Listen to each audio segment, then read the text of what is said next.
Kami persilakan Bapak Menteri Pertanian Republik Indonesia untuk memberikan arahan.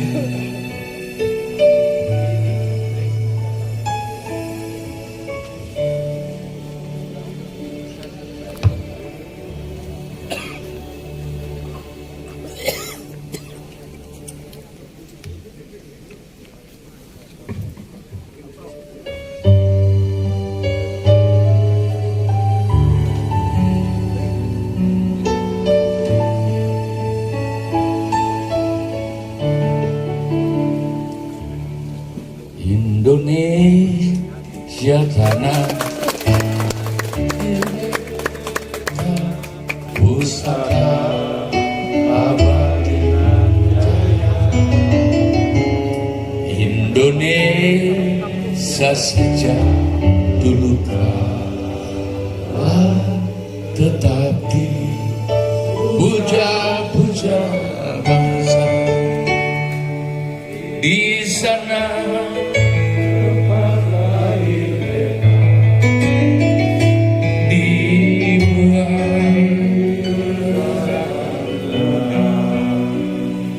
Tempat berlindung di hari tua sampai menutup. Tahukah kita bahwa kita besar, kita hadir di sini karena kita dibelai oleh ibu kita, ayah kita sejak kecil. Di tanah inilah kita hadir sebagai anak bangsa. Tahukah kita berapa lama mereka mengasuh kita, memberi makan pada kita. Dan ini dalam suatu bangsa, negara, dari Sabang sampai Merauke. Terkenangkan kita di saat kita dibelai-belai, ditepuk-tepuk. Dan sekarang kita jadi siapa hari ini? Negara besar ini memang punya kekuatan. Dan mungkin saja kita sudah tidak miskin sampai kita mati saat ini. Tapi anak kita, cucu kita besok, bisakah masih menikmati lebih baik? Bisakah mereka hidup lebih baik? Siapa yang menjaga ini? Kalau bukan kita semua. Kalau begitu, Indonesia adalah kita. Kita harus berjuang untuk Indonesia ini. Kita nyanyi lagi yuk. Saya kira tolong dinyanyikan dengan hati. Tapi orang Sunda biasanya suaranya lebih besar dari yang tempat lain. Boleh ya?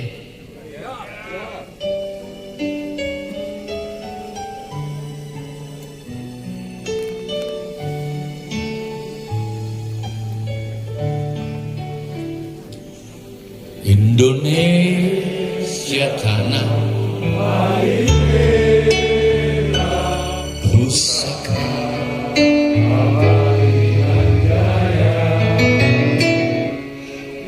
Indonesia sejak dulu kala tetapi puja-puja bangsa.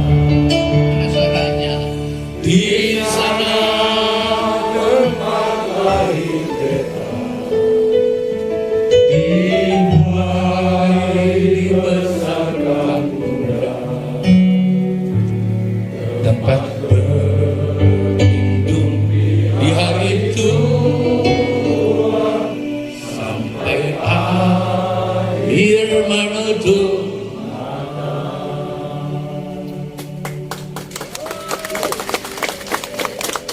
wa syukran lillah wala haula wala quwwata illa billah ana yu'afini mahu wa yukabi masida ya rabbana lakal ham kama yang bagili jalali wa jim sultanik Allahumma sholli ala sayyidina Muhammad wa ali Muhammad rabbi sholli sadri wa yassir li amri wahdul tan min lisani yafqahu qawli jalali yasiran min akhir. Yang sama saya hormati para pejabat pemerintah mulai dari Pak Gubernur atau yang wakili, para bupati dan segenap pejabat lainnya TNI dan kepolisian. Maafkan aku tidak sebut lagi kau satu persatu. Yang saya hormati para pejabat eselon 1 dan 2 lingkup Kementerian Pertanian dan kementerian lain yang sempat hadir. Yang saya hormati Kepala Dinas Jawa Barat dan sampai Pak Ibu Desa, terima kasih. Para tokoh adat, ya Kang Eka Santosa, Abah Ilin, saya tidak bisa sebut satu-satu, ada catatannya di sini. Perwakilan organisasi LMD, teman-teman saya dari FKPP, BOMA, Jabar, Padi, teman-teman dari Jawa Timur, dan lain-lain sebagainya. Assalamualaikum warahmatullahi wabarakatuh. Selamat pagi dan salam sejahtera untuk kita semua. Saya sungguh berterima kasih pada Allah dan terima kasih pada kita semua. Acara ini besar banget sih. Aku kira sih nggak ada begini-beginian. Maka Pak Ade, terima kasih ya, Eka dan semua pemangku adat yang saya muliakan. Terima kasih sudah hadir dan terima kasih pada acara ini. Tapi apakah makna acara ini? Apakah cuma sebuah pemberian gelar? Apakah cuma seremonial untuk kita ketemu dan bersilaturahmi? Saya kira bukan itu menjadi sangat penting. Yang menjadi sangat penting, siapa yang mau jaga negeri ini kalau bukan kita? Yang sangat penting adalah bangsa ini harus menjadi sesuatu bangsa besar yang harus bisa dijawab tantangan dan masalahnya hari ini, besok, dan masa depan. Itu yang menjadi penting. Maaf, saya datang tidak untuk berpolitik di sini. Politik kita adalah bagaimana mempersiapkan negara ini besok dan nanti di masa depan harus bisa berhadapan dengan tantangan-tantangan yang pasti saja akan makin besar dan kompleks.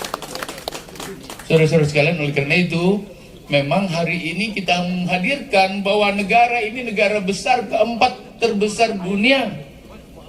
Negara ini yang di atasnya cuma Cina, Amerika, dan India. Sesudah itu Indonesia, di bawah Indonesia Pakistan, di bawah Pakistan adalah Brazil dan sejumlah negara lain.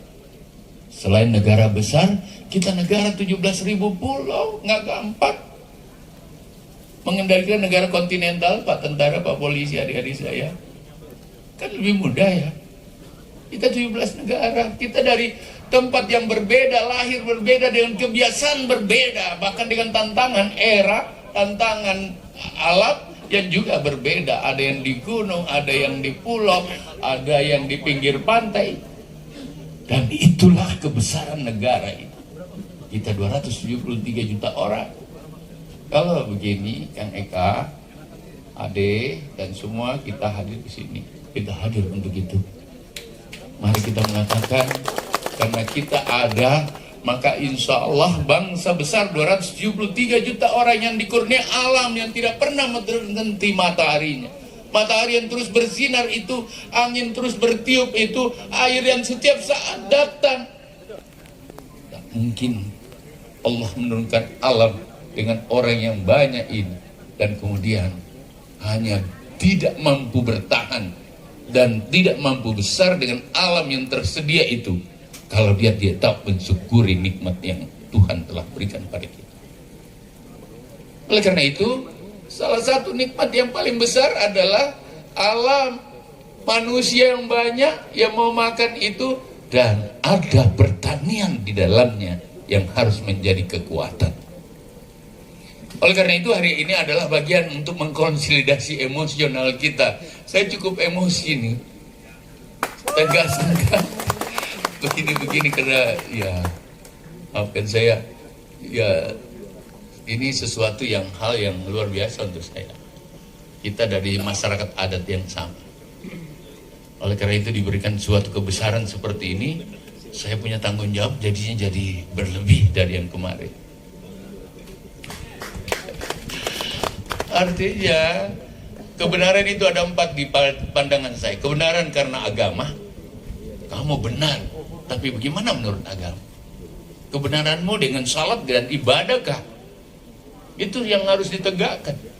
Kamu boleh Sunda, tapi kalau agamamu nggak baik, saya kira Kang Eka, maaf, barangkali nggak sempurna kesundan. Maafkan aku.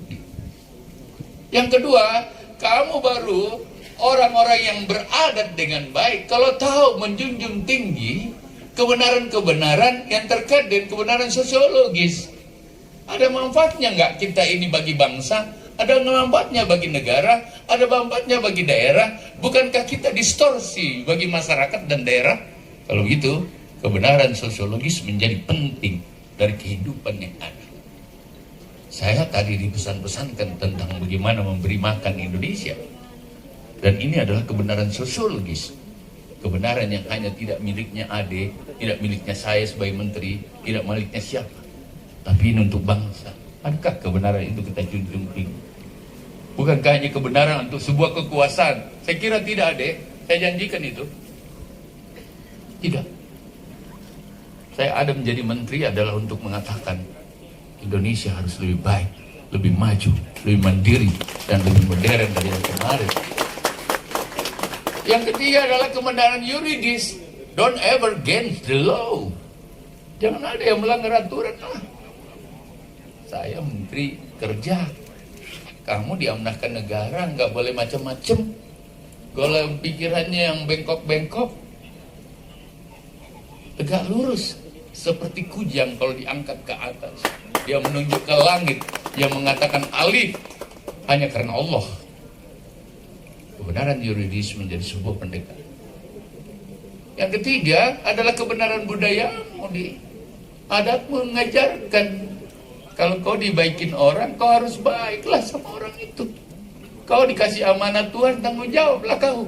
Kau dikasih amanat oleh Pasundan, tanggung jawab kamu pada Pasundan dan negara ini. Kebenaran ada. Orang Makassar bilang begini, ia jentuk karain, kau biasa karain. Kau punya adat, kamu punya kebesaran dengan kerajaan dan keadaan. Hanya orang yang tahu menjunjung adat dan budaya menjadi orang budaya dan menjadi raja dari budaya.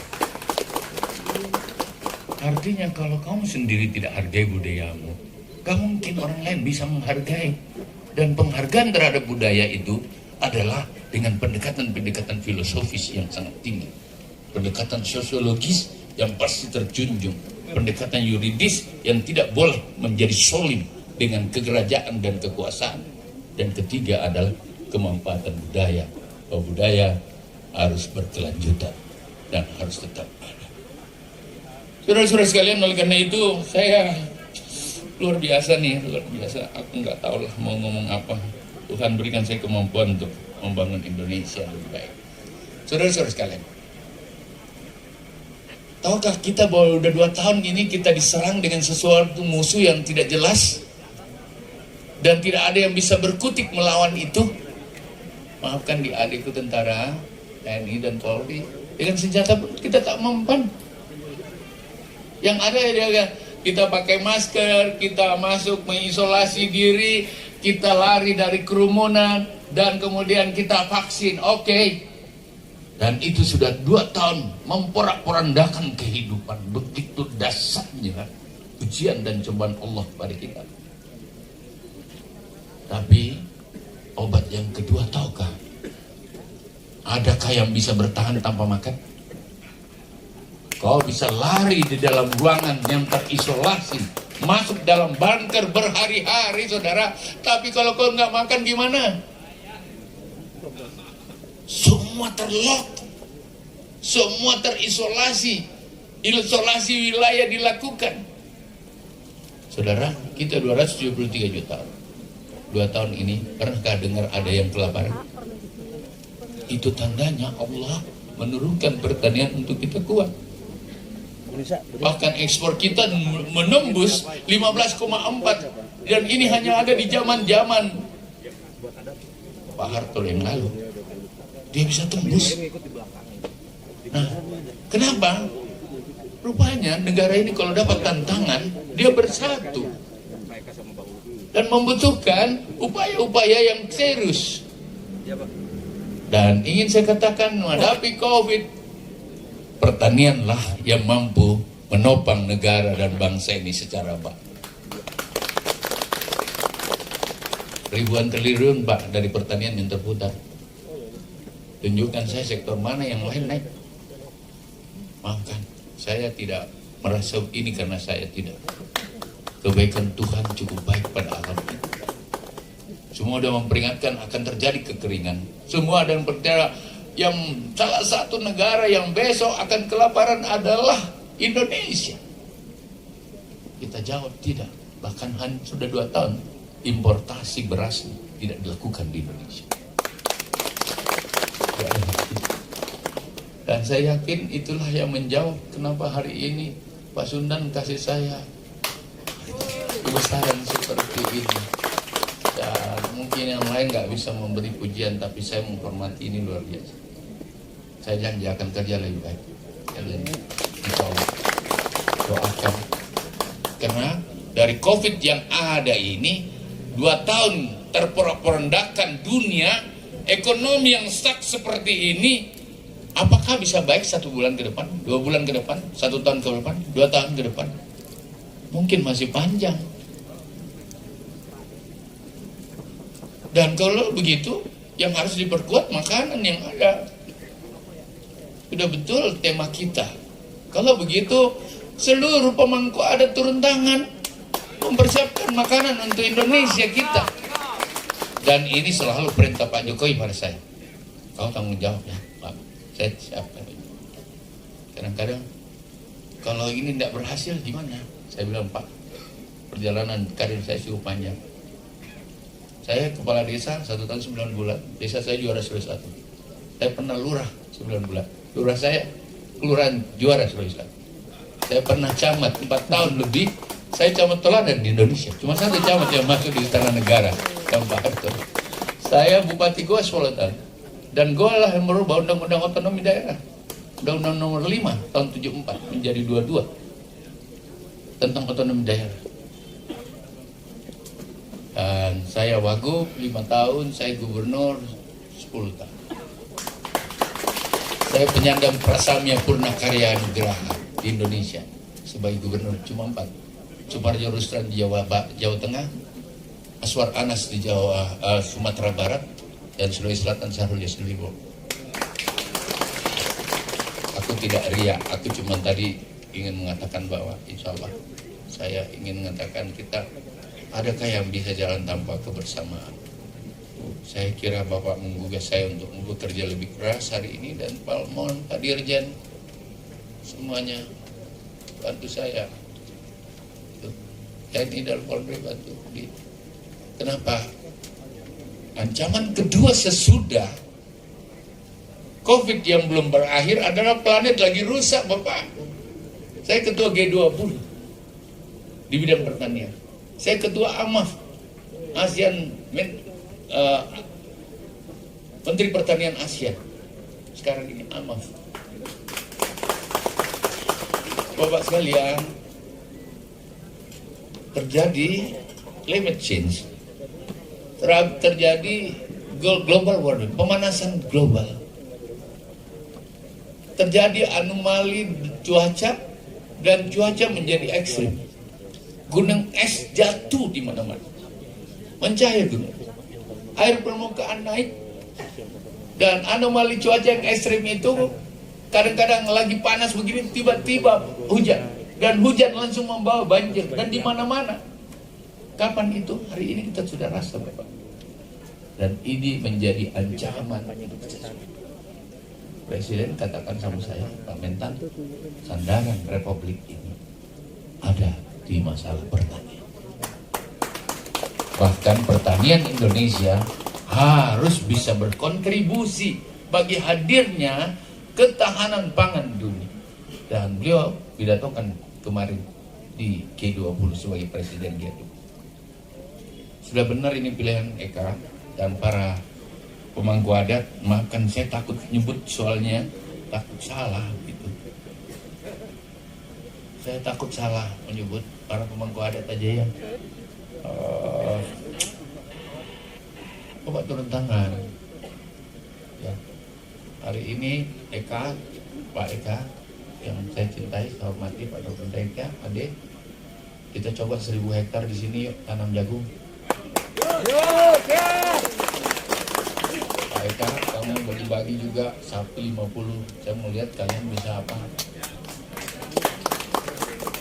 Aku pakai kemarin karena semua orang dipotong refokusin anggarannya termasuk Kementan cukup besar 7 triliun nggak dipotong. Orang bilang pasti turun, pasti nggak bisa, ternyata enggak deh. Jadi bukan uang yang paling besar dan paling berkuasa itu di mata saya sebagai orang yang suka di lapangan ini, orang lapangan, adalah kemauan dan semangat. Kalau kau mau, kau semangat, tantangan apapun di hadapanmu kau hadapi. Modal yang paling kecil dan sederhana bagi saya adalah uang dan sarana. Oleh karena itu, para pemangku adat Pasundan yang saya hormati, aku mau semangatmu, aku mau kemauanmu. Kalau kau sudah mau, maka tembok yang terhalang pun kau mampu jebol tidak. Saya biasa katakan, kalau kau mau gapai Pulau Harapan di balik Fata Morgana, kau mau melepas tambak perahu dari dermaga. Kau mau kehilangan pandangan pantai yang indah sekarang. Kau mau melepas selimut-selimut nyaman di rumahmu. Kau mau bertarung dengan samudra dan mengarungi samudra itu. Kau mau berhadapan dengan badai dan gelombang. Kalau ada badai dan gelombang menghalangimu, jangan bawa nyampe perahumu. Hadapi badai itu dengan tenang, karena kata tenggelam hanya ada dari Tuhan yang Maha Kuasa. Kalau begitu, Bapak, saya yakin hari ini saya ingin menghibridasi indigenous knowledge with the pendekatan-pendekatan akademik pertanian yang baru. Satukan hati dan budaya Pasundan itu, disatukan, dicoba dihibridasi, disatukan semangat dan kemauan orang budaya dan adat kita dengan kebutuhan bangsa negara besok melalui pertanian. Hibridasi genus lokal, kearifan lokalmu dengan kebutuhan bangsa melalui pertanian. Pernah lihat tanaman hibridasi? Kelapa? Aku tambah lagi kelapa di sini. Ya, tadi kan saya kelapa sampai berapa yang ada? Masing-masing 100. Kelapa saya luar biasa, Bapak. Hanya tinggi semua, perempuan bisa naik manjat kelapa.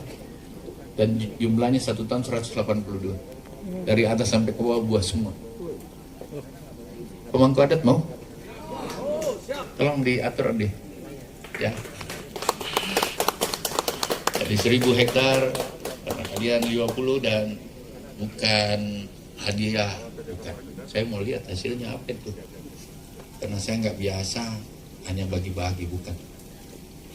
Itu awal untuk mengatakan mana tempat. Saya mau yang hadir di sini dalam waktu 1 bulan, tunjukkan saya lahannya. Minimal saya buat integratif, jangan besar-besar dulu. Mungkin 10, 20 lah, sampai 100 hektar dulu. Pak Dirjen bantu ya. Integratif, Bang.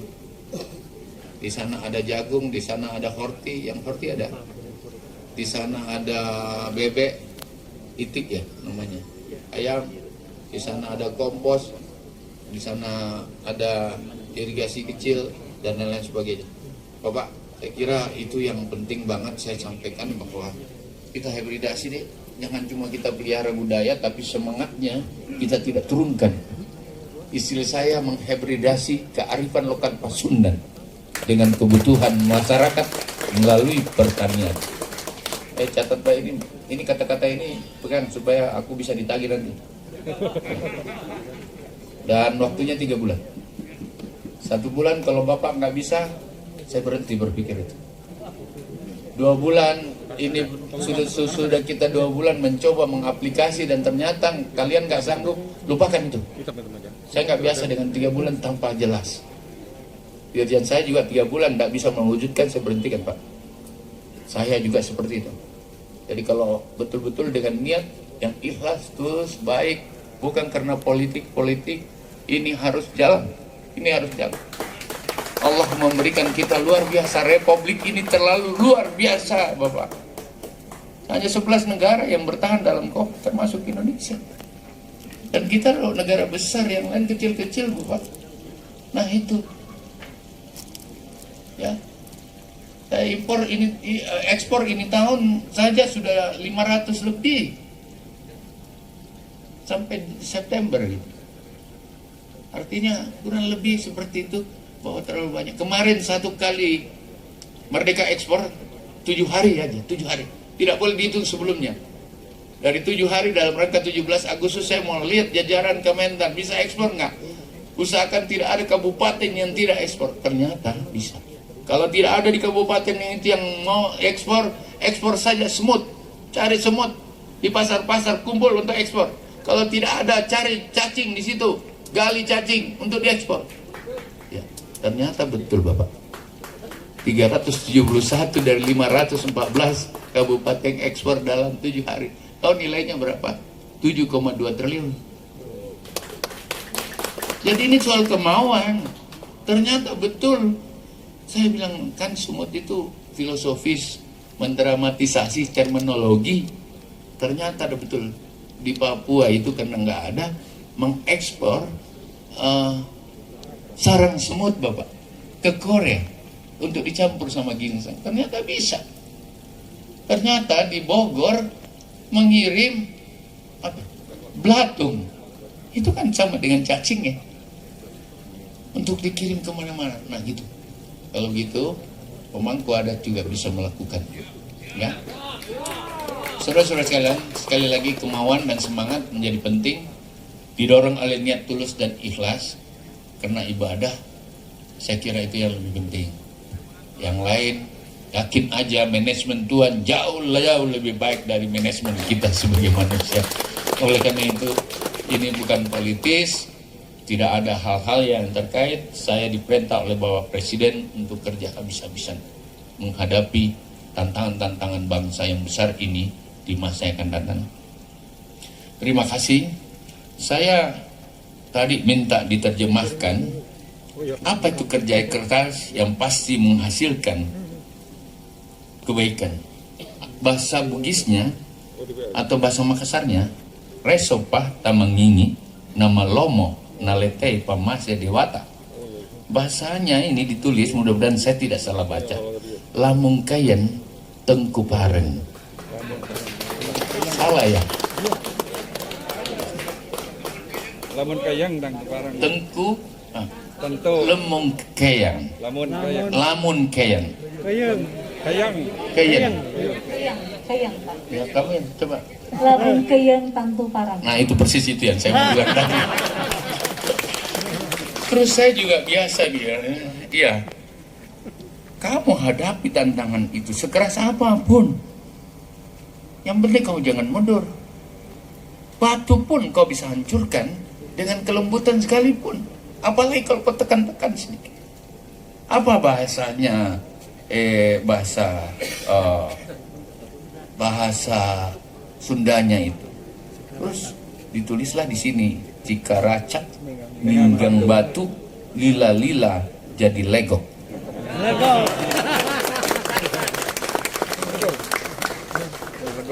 Kalau perlu kita nggak usah keras lah. Kita lembut-lembut tidak berarti kita penakut. Kalau saya sabar tidak berarti kamu lebih hebat dari saya, enggak. Tapi saya berharap batumu yang keras, karena keridhaan Allah bisa menjadi sesuatu yang bermanfaat untuk kita semua. Ridha Allah bersama kita. Terima kasih atas penghargaan. Saya berharap hari ini saya bisa lihat apa yang kita canangkan. Pak Eko, Pak Ade tanggung jawab. Saya mau lihat kita ekspor lebih banyak, dan kita mengatakan insya Allah karena ridha Allah pertanian Indonesia akan tangguh menghadapi tantangan bersama. Kurang lebih minta maaf. Wabillahi taufiq wal hidayah. Sekian. Assalamualaikum warahmatullahi wabarakatuh. Berkenan mohon untuk tetap di atas panggung karena kita akan melanjutkan dengan penyerahan secara simbolis dukungan dari Menteri Pertanian Republik Indonesia kepada pelaku petani masyarakat adat untuk dijadikan klaster unggulan dalam ketahanan pangan sekaligus sebagai simbol kebangkitan kembali Tatar Sunda sebagai benteng terakhir ketahanan pangan nasional.